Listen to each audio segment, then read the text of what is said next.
അമ്മ ഞാൻ നാളെ രാവിലെ അവിടെ എന്തായാലും പൈസ കൊണ്ട് എത്തിക്കാം. നാളെ രാവിലെ ഒരു 5 മണി വരെ സമയം എന്താ, അതിനോട് ഞാൻ എന്തായാലും എത്തിക്കാം.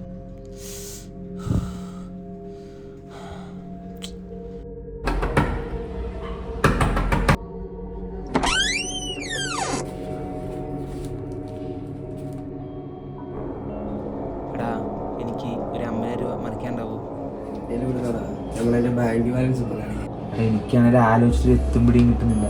നാളെ അനിയത്തിൻ്റെ ഫീസ് അടയ്ക്കണം. 50,000 രൂപ വീട്ടിലെത്തിക്കുകയും വേണം. എടാ നീ സാത്താൻ സഭ ബ്ലഡി മേരി എന്നൊക്കെ ഇവിടെ നിന്ന് കേട്ടിട്ടുണ്ടോ? എടാ എനിക്ക് പ്രേതത്തിലും ഭൂതത്തിലും അതിലൊന്നും എനിക്കൊരു വിശ്വാസമില്ല. എടാ ഞാൻ ഈ കോളേജിൽ പഠിക്കുന്ന സമയത്ത് ഓജോ കൊണ്ടുവന്ന് തലോരുന്നുണ്ട്. എന്നിട്ട് പ്രേതം ഒരു പട്ടി കുഞ്ഞാലും വന്നിട്ടില്ല. ഞാൻ ഈ പറയുന്ന കാര്യം നീ ഒന്ന് ട്രൈ ചെയ്ത് നോക്ക്. ഇത് ട്രൈ ചെയ്തിട്ട് വർക്കാരൊക്കെ രക്ഷപ്പെട്ടിട്ടാണ്.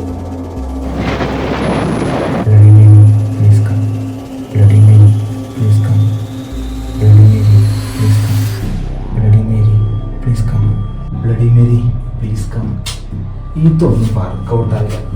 എടാ ഞാനിതൊക്കെ ട്രൈ ചെയ്ത് നോക്കി, ഇതൊന്നും വർക്കൗട്ട് ആവുന്നില്ല. നീ നിന്റെ ഫ്രണ്ട്സിൻ്റെ അടുത്ത് ആരുന്നുണ്ടല്ലോ ഒന്ന് മറിച്ചതാണ്. ഏത് നേരത്താണോ ഈ കറണ്ട് പോകാൻ തോന്നിയത്?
വർക്കായോ?